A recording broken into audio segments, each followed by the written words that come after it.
Hi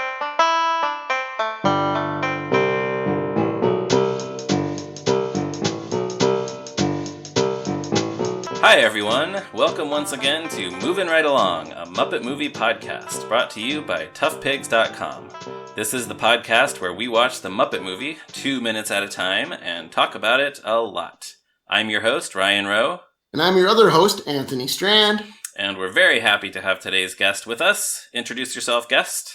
Hi, I'm Jesse Hassinger. I'm a part-time movie critic and co-founder of sportsalcohol.com. And a fellow Muppet nerd, we understand.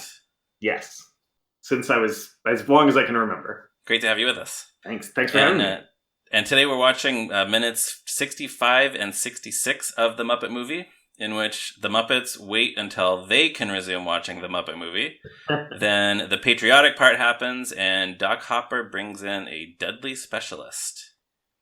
So we pick up from the previous minutes with Animal eating his seat cushion. And that's so tactile, and haven't we all, in a moment of frustration in the movie theater, wanted to just bite into the seat cushion and rip it with our teeth? Whether, because there are too many previews, or not enough previews, or, breaks in the middle. Yeah. It's a great visual gag. Unnecessarily fast these days. Yeah. Am I right? Yeah.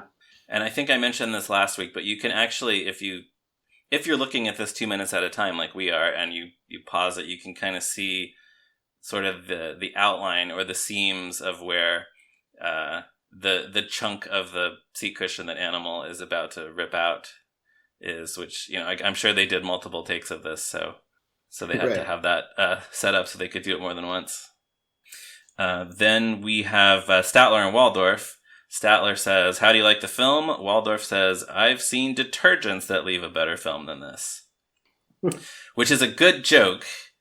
And we've talked about this a lot, on our Tough Pigs forum and stuff, about how it's, especially in recent years, the Statler and Waldorf jokes are kind of lazy, boy, I love good movies. Yeah, too bad this is a bad movie. Oh, ho, ho, ho, ho. But this is essentially that joke, but there's actually a joke there, which is... Right.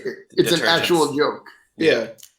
Well, and I think that also, on The Muppet Show, they had been doing jokes about Fozzie for 3 seasons at this point, right? About how The Muppet Show is bad. Right. So I think that the writers here were just so excited to have, they're working in a new medium. So Statler and Waldorf can make a joke about film instead of theater, right? Yeah, it's specific to film. That's a good point. Right. So I think that's why they are pulling their A game. I've seen detergents that leave a better film than this. Right. Well, you gotta figure too, in character, they've just been watching 50 plus minutes of a movie. In the Muppet Show, they only have to go 10 minutes before they are allowed to say something derisive. And, presumably they've been sitting quietly watching this movie. It's really going to eat at them not being able to make a joke. Right. You're right. They had to wait until the film broke. Although they've probably been whispering to each other. Right. But then on the other hand, we have Robin, who doesn't care what anybody else says. He's having a great time, which I almost wonder if that was kind of the filmmakers are maybe sort of trying to nudge the audience in that direction. Look how much fun this cute little frog is having. Aren't you having fun too? Well, it's interesting because it's a praise of the movie that they're watching, couched in a criticism of it, right? Because Statler and Waldorf just knocked the film. So then Robin doesn't just say, "I love it." He says, "I don't care what anyone says." So it could just be referring specifically to Statler and Waldorf, but also to anyone else out there in real life watching the movie who doesn't like it. Well, and I feel like Kermit's reaction says a lot too, because this is pretty typical, I think, of Henson's reactions playing to this kind of thing when playing Kermit. But he doesn't say "Oh, Robin, thank you, that means a lot to me," or "Oh, that's all that matters." He just gives the kind of cursory good, kind of, he's glad Robin's having a good time. He's not really making any arguments for "Yeah, you're right. No one should criticize this movie." He's just "Oh, good, Robin's happy." Right. Well, and this is all of those things from this movie that applies in general. for a while, my Facebook profile picture was a screenshot of this with the skip on it. Oh, I don't care what anyone says. I'm having a great time. Right? It's like if someone is, talking bad about your favorite TV show online or whatever. Well, I don't care what anyone says. I'm having a great time watching Doctor Who season 10 or whatever it is. Right? Have you ever said that in response to somebody criticizing something on the internet or in real life? I feel like I must have. I don't know that I have, but I should definitely start. Yeah. I feel like I say it spiritually anytime I make reference to how much I love The Phantom Menace. Sure. That's funny you bring up The Phantom Menace, because just today I told my daughter that Darth Vader's greatest enemy is Sebulba. Yeah, Sebulba's a jerk. And that is technically true. Uh-huh. He's the only person who can drive faster than Darth Vader. That's what I told him. Do you think more so than sand? Yeah, it might be sand. Oh, yeah. Wait till Anakin gets a few years older. Then Darth Vader's greatest enemy is sand. He does hate sand. He sure does. But all right, anyways. What else happens in this movie? A thing that we don't hate is the Swedish Chef fixing the film so we can watch the rest of it. And, here's what I love about that. He's still covered in film. Yeah. When he says that, clearly it's not fixed. Well, I figure those are scenes from earlier in the movie. Yeah, that might be true. You might be right. It's still not optimal, It's if you're fixing a reel of film, it's not the best situation for you to be covered in it when it's fixed. Right. That's the thing. True. Yeah, and that is a great chef line. Just der Fleem is okie dokie. Which I didn't double check this, but I vaguely remember that on the soundtrack album, they put that line at the very end after the last song. So you hear the Rainbow Connection reprise, the timpanis are playing, and then everything kind of fades out, and then you hear the chef say der Fleem is okie dokie. And then I think I alluded to this last week, but the June 12th, 1978 draft of the script that we have been referring to periodically had a few more things going on in the screening room before the film got fixed. Fozzie complains to Kermit that his joke about the electrician and the polar bear had gotten cut. I don't know what the actual... I think this is one of those things where the writers didn't really have a joke in mind. But it's interesting because in the Loretta Lynn episode of The Muppet Show, there's a bit where Fozzie attempts to tell his joke about the electrician and their polar bear, and he gets interrupted. I was going to say that sounded like a familiar joke premise, that I'm glad to hear that I'm not crazy. If you're familiar with the Loretta Lynn episode. Whale. What's that? It's like Fozzie's white whale. He keeps trying to tell this joke. I guess so. He never gets it. It's never been in his act in 40 years. Right. So the first time it got cut out of the script, and the second time a train went by just as he was telling the joke on the show. But we do hear the punchline on the Muppet Show episode, which is, "No, but the wallpaper tasted terrific." Which is great because that doesn't appear to have anything to do with either electricians or polar bears. Right. So, great joke, Fozzie. It's conceptual, Ryan. It must be. It would go way over my head even if I did hear it. Mm-hmm. Also in that draft, Scooter complains because in that version of the script, he had not had any scenes yet. And then Kermit finds, guess who in the screening room? That's right, Henry Kissinger. Making his... That's his fourth appearance. I think this is his either fourth or fifth appearance in the screenplay draft. Huh. Still hoping to find a part in the movie. Kermit has to tell him, you're not in this part of the movie either. Which would have just been confusing because if that had gotten into the final film, we would be watching him in the Muppet Movie being told that he's not in the Muppet Movie. But anyway, it's just fascinating to me how committed Jerry Jewell and Jack Burns were to this Henry Kissinger gag, that it just keeps popping up in that script. Yeah. Which, as we've discussed, he was never going to do. There was no chance that Henry Kissinger would be like, "Oh, a puppet movie for children? Yes, absolutely." No, I can't imagine. No way. That strikes me as, and you guys probably know better than I would, but it strikes me as so kind of atypical sounding in terms. I mean, I know at the time Muppets are very contemporary because they had all kinds of like contemporary stars on their TV show and then cameoing in their movie. That's something you need to explain to children watching it today when they're like maybe puzzled about how delighted you are to see Elliot Gould or whatever. But Henry Kissinger seems like such a bizarre, like, you know, that's not something I know as well from the Muppets is like having even in an absurd way having a kind of, it's not really a political joke, but it's certainly like, I mean, he was a very current figure in the political landscape at that time. You know, he was only 5 or 6 years removed from being a regular White House person. Right. Yeah. That's very interesting to me. Yeah, it's unusual. Yeah, and just the fact that he would not have been playing a character, he would have been former Secretary of State Henry Kissinger trying to get into the movie, where all the other cameos, they're playing characters, so if you're a kid and you don't know who they are, you can kind of just roll with it, like, oh, that's just some guy, that's just an ice cream man. But yeah, Henry Kissinger would have stuck out a lot more. Right. Do you think that Jerry Jewell and Jack Burns saw the Simpsons episode where they use Henry Kissinger and were kind of like, damn it, they got to do it. I hope so, man. Well, yeah, I bet they did. Well, wasn't Jack Burns on The Simpsons? He was, right? Oh man, yeah, I guess that's right. Maybe, man, I know it wasn't really Kissinger in the episode, but maybe he pushed for that joke. Right.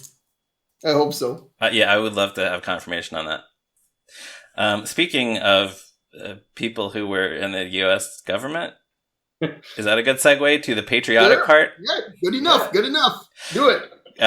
The film, the lights go down, the film starts rolling again. Kermit tells Robin it's the patriotic part. Robin asks if we should stand up. Kermit says no, which I don't want to get too deep into controversial topics of the past year or two, but it's interesting that Kermit is giving his impressionable young nephew permission to remain seated during this tribute to America. Well, I actually put in my notes, Papa John's dropped their sponsorship when Kermit told Robin not to stand. Yeah. All right, enough said on that. It's not even the national anthem. Like our minds both went there. It's not even the national anthem. Well, so here's my next note, though. Fozzie sings America the Beautiful. I'm one of those people who thinks that this song would be a better national anthem than the Star Spangled Banner. Oh, for sure. It's about how beautiful our country is. It's not about war. Yeah. Yeah. I think it's easier to sing, too. Perhaps evidenced by the fact that, I mean, Frank Oz is a very talented singer and that he can sing in these different voices, but I think it would be more of a challenge for Fozzie to sing the Star Spangled Banner. Yes. Yeah, for sure. Well, and I wrote a couple of notes about the creation of America the Beautiful. It was written by Catherine Lee Bates in 1895, the words were. And her other most notable credit is that some people credit her with popularizing the concept of Mrs. Santa Claus in an 1889 poem called Goody Santa Claus on a Sleigh Ride. Huh. So those are Catherine Lee Bates's big two. And the music is by Samuel A. Ward. Originally, it was called Materna and was intended as a tune for the hymn, O Mother Dear Jerusalem. So now you know a little bit about the two never met each other. Yeah, this was not collaboration. That's interesting that seems to happen with a lot of like old hymns and old songs like that, where the music and lyrics might be written decades apart, where somebody just decided to take existing music and set an existing poem to it. So that's all I had, and maybe the audience is asleep now. I don't know, but I felt like every other song in this movie was written by Kenny Asher and Paul Williams. So we should give a nod to the writers of this one. Yes, very good. And I hope that everyone has woken back up, so that now we can talk about these beautiful shots of scenery, which, like, I have to think that they got this from like a film stock library, right? Yeah, well, I don't know. I mean, it looks so much like some of the stuff when they're driving around and moving right along or something. I guess like, so. I don't know. I was trying to think too if I could identify any of these. Like, there's a canyon, which it kind of looks like the Grand Canyon, or it could just be some canyon somewhere. I don't know. Yeah, I'm not sure. I don't know, but I do think it all looks great. I think it's very lovely. Yeah, it's great imagery to accompany the song. Yeah, and the prettiest image I think accompanying this entire song is when we cut back inside the car and Fozzie is singing. There's that just gorgeous green lens flare. Oh yeah. It looks so great. I love it so much. And I wonder if it was intentional or if it just was a happy accident, but it looks so great. I would think they would have noticed it at least and decided not to try to, shoot it some other way. Right. I just mean, like, were they going for that effect, or did they just say, wow, that looks cool, let's keep that? Yeah, it looks, definitely looks great. So there's the part where Fozzie sings, America, America, God shed his grace on thee, and he does the ba-ba-ba-ba, which I don't know about you, but depending on where I am, I always either sing that part, his ba-ba-ba-bas, or it's definitely going through my head. I sing them silently. Sure, yeah, me too. Well, this is like when I think of this song, when I hear this song in any context, like I think of it as like Fozzie Bear's classic hit, America. Because it's probably the first place you heard the song, right? I'm sure it is. Yeah, it must have been. Maybe preschool. I remember we sang like patriotic songs in preschool and stuff like that, but yeah. I'm not sure. One or the other. Either preschool or Fozzie. Right.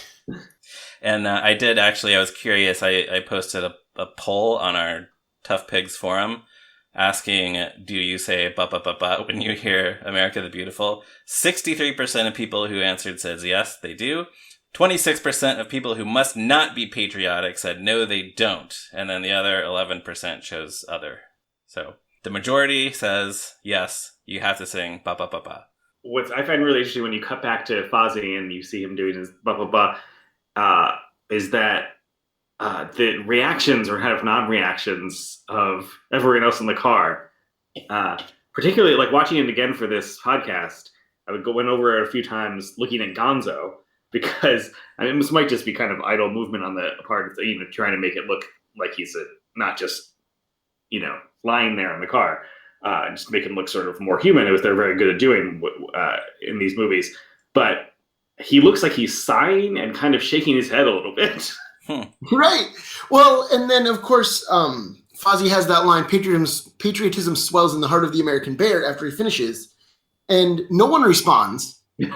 But also, we stay in the car for a beat, and I feel like it's specifically so that it's clear that no one responds. Oh, yeah. You get the impression that they're all just waiting for him to finish singing the song. Right. Which makes it so much funnier. When I was thinking about it, and I feel like, in general, I was trying to remember what kind of interactions Gonzo and Fozzie have ever shared. And you guys would know better than I would, I think.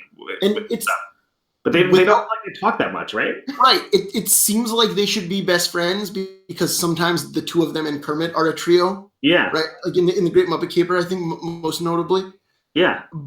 But without Kermit, they don't really do anything together. The only thing I can think of is in the Vincent Price episode of The Muppet Show, they rent a spooky old castle together that Gonzo found in the Vampire Weekly. But it's just that one sketch. Yeah, that's like there's a weird kind of truth to that too, though, right? Because I think we've all probably had friendships where, me and this other guy are both good friends with this guy in the middle, but if he's not there, it's kind of weird. Right. Yeah. Exactly. So it does ring true. Yeah. Yeah, and so then Fozzie puts his hat back on, which is a nice touch that he took his hat off just to sing this song. Right. And then he has patriotism swells in the heart of the American bear. I just love this song. It's so earnest, and it just feels true to Fozzie somehow, even though it's not like patriotism is actually part of Fozzie's character. But it also, like, this, having Fozzie sing America the Beautiful doesn't really serve any purpose in the story. It's just entertaining, and it kind of eases us back into the narrative of the movie, but it also distracts us from the fact that they don't explain how the whole gang got back together, how Kermit met up with them after he escaped from the barn where Doc Hopper had him, how they, checked out of the hotel or anything. It's just, here they are, they're on the road again, and here's the movie. Well, and I think the one big thing that you forgot is that we get no explanation how Ralph joined them, right? Oh, the yeah, last time we saw Ralph, Kermit is leaving because he got that call from Piggy with Doc Hopper. Right. And Ralph says, never seen a guy that green get the blues that bad, right? Kermit leaves then, which means that Kermit must have gone back and said, hey, actually, we're all going to Hollywood. Do you want to come with? And Ralph said, I got a job, but sure, why not? And of course, we don't need to see that, right? We'll never know, but it's just one thing that, hey, you guys know Ralph, the pianist from the Muppet Show? He's part of the gang now. Here he is. And they could have shown us all that, but wouldn't you just rather see Fozzie singing this song? Right.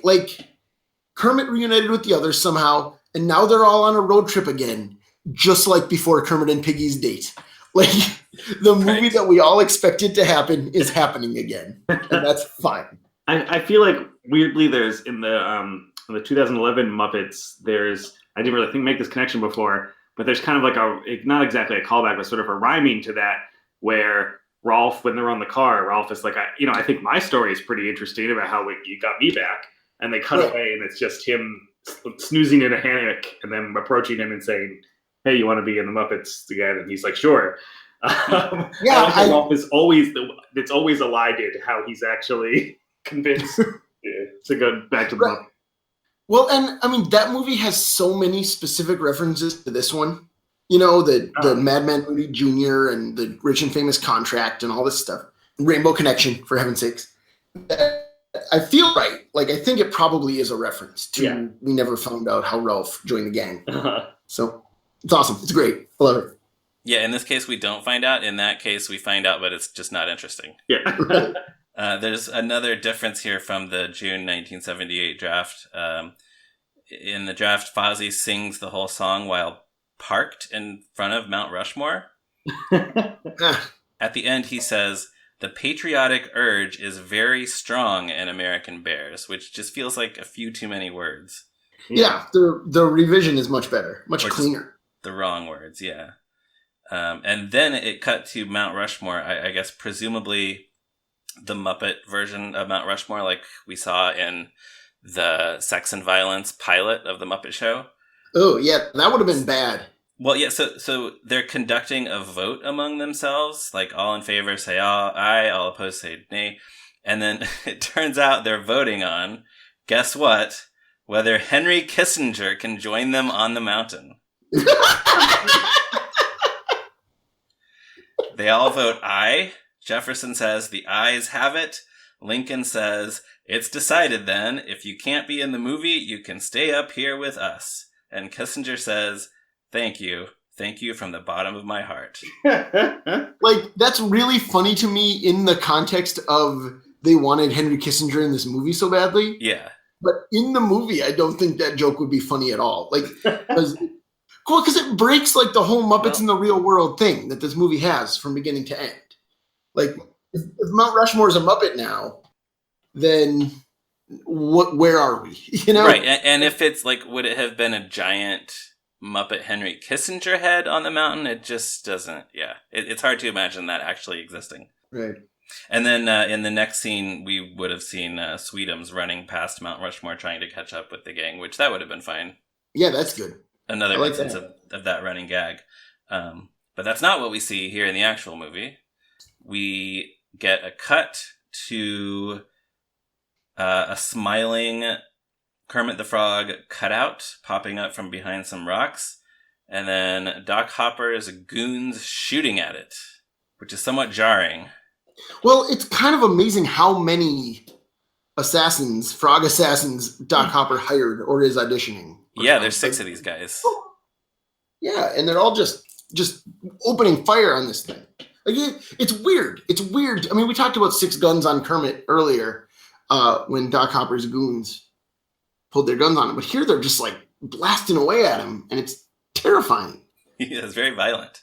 And they don't really hit. Am I remembering correctly that they don't really? The target's not decimated. Yeah, the target is not touched, which is good for Max because he's in the line of fire this whole time. Yeah. Yeah, that's true. You see like little puffs of smoke, like things where the bullets are hitting the rocks, but the Kermit cutout does not seem to be getting hit. That's interesting.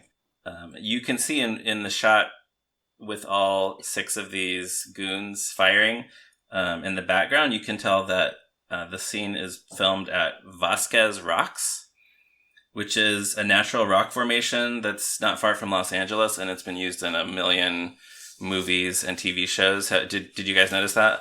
No, I mean, I did, like, not specifically, but definitely it looks familiar. Yeah. It's one of those kind of movie things that once you know about it, you tend to recognize it. Sure, that makes sense. It's been used in Star Trek, The Twilight Zone, Gunsmoke, Planet of the Apes, Bill and Ted's Bogus Journey, and then a few productions with connections to this movie, like The Flintstones, which used creature shop puppets, the Flintstones movie, and Short Circuit, which of course featured Austin Pendleton. So he got to go back to the Vasquez Rocks for that movie. And Blazing Saddles, which was directed by Mel Brooks, who we previously saw in this movie. And according to Wikipedia, Dinosaurs used it for something, which I don't... Dinosaurs didn't do any on-location shooting, so maybe they just used it as a backdrop for something. I don't know. Barriers or something, yeah. Yeah, so if anyone out there knows, please let us know. But Kirk Thatcher might know. We should ask Thatcher, Kirk. yeah. Yeah. But yeah, it's just kind of cool to see that, just because it has so much connection to movie history. Right. And then this is where Doc Hopper arrives. He tells the boys to stop shooting so he can introduce them to the specialist he hired. And this is our first glimpse at Snake Walker, a very scary looking guy. And he's holding these weapons. He has weapons strapped to him, so you can tell he means business. Durning's line here, Charles Durning's line, obviously he made this way before. He was in a couple of Coen Brothers movies, but I feel like a lot of people will probably recognize him either from the Muppet Movie or a couple of Coen Brothers movies. And his line in this, weirdly, kind of to me, it's not quite as loquacious as a classic Coen Brothers line, but the way he says, "No reflection on the job you've been doing, but I've decided to bring in a specialist." I think maybe "No reflection on the job you've been doing, boys," or something like that. There's just like kind of, almost formality to that kind of sounds like something one of his Coen Brothers characters would say. Yeah, you're right. It's very Happy O'Daniel. Yeah, it's or wearing Hudsucker, right? Is the other awesome. I hadn't really noticed that line before, but I picked up on it this time. Yeah. So my thing about Snake Walker has always been, it seems so much like he's supposed to be a celebrity cameo. Like, I've always kind of thought, maybe Clint Eastwood or someone like that. And I was thinking about it today while watching this. And I think why I've always felt that way is that he gets exactly the same kind of intro that Steve Martin, Richard Pryor, and Mel Brooks do. We see his legs and his back first, and then we see his face. Like, we're supposed to recognize him. And we don't. He's not a celebrity. He's just some stone-faced nobody named Scott Walker. But he's given the Muppet Movie celebrity cameo treatment. Am I crazy? No, I see that. Yeah, it's like it's kind of a reveal. Like, oh, look at this guy. Yeah, and it seems like it's going to be maybe not Clint Eastwood specifically, but like some movie tough guy, right? And then it's just like some weirdo in goth makeup. Yeah, Clint Eastwood certainly would have been a good choice for that. I'm trying to think who else would you have cast as Snake Walker? Yeah, has Charles Bronson ever done one of these? Like, Eastwood actually makes a lot of sense, because isn't this around the time he's doing 8 movies? Yeah, this is right around. Yeah, I think Every Which Way But Loose was like 78. Yeah, so right around this time. Yeah. You could never argue that it would be beneath his dignity. Right. He already worked with an orangutan, so why not Frog? Yeah. But yeah, Charles Bronson would have made sense. Or what about Charlton Heston? Yeah, sure. Someone like that would have been fine. Someone like Tom Laughlin from the Billy Jack movies, even like that kind of person, Yeah. But it's not any of those people. It's somebody named Scott Walker, who's not the governor of Wisconsin. Not the musician Scott Walker either. Oh, right, yeah. Huh.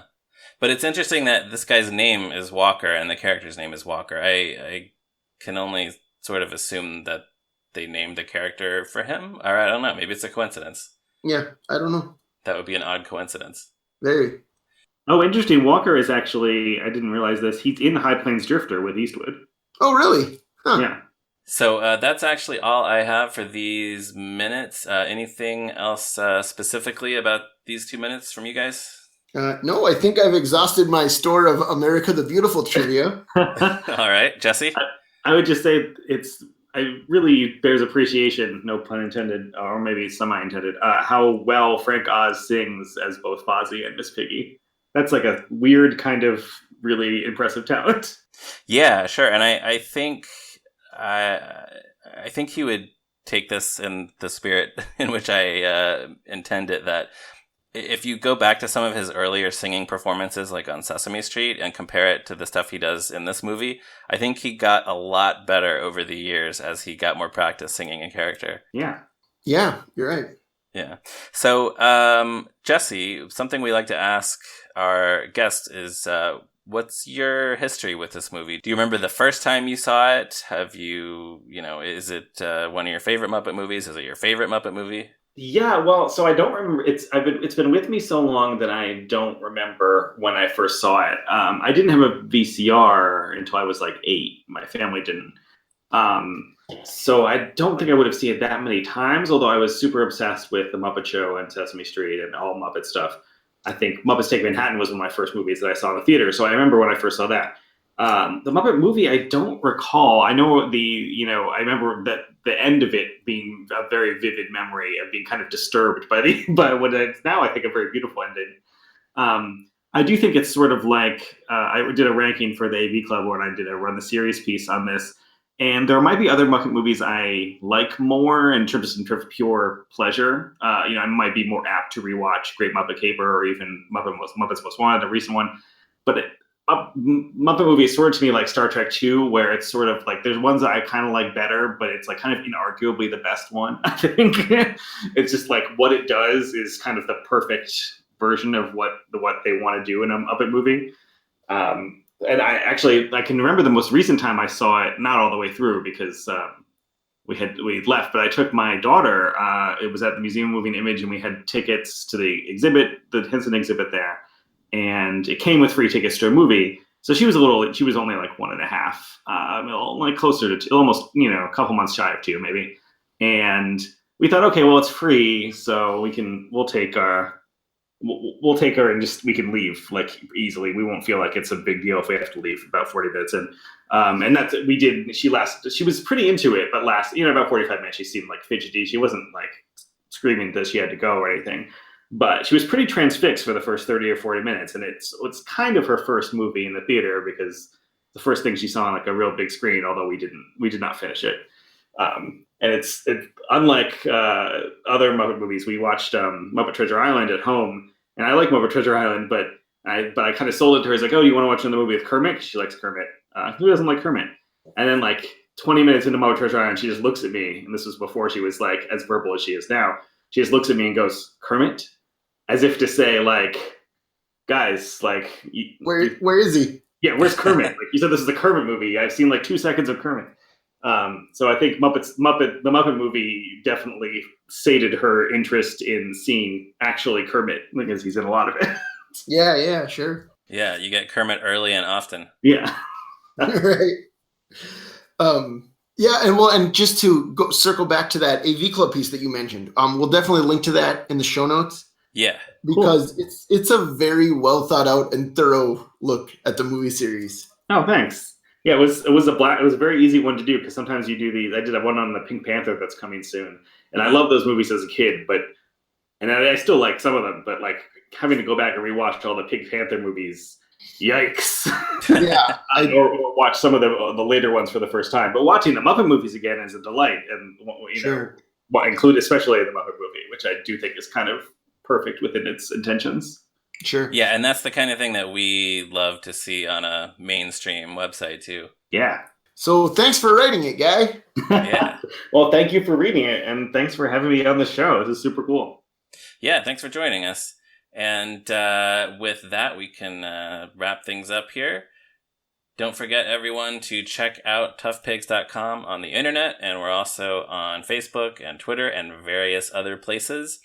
You can find me on Twitter at @MeRyanRowe. You can find Anthony on Twitter at ZeppoMarxist. And Jesse, where can people find you on the internet? You can find me at @RotMarooned. Very good. If you're so inclined, listeners, please give us a 5-star review on iTunes and leave all kinds of positive comments and tell all of your Muppet-loving friends about the show. And be sure to join us next time for another episode of Movin' Right Along. Bye! Bye!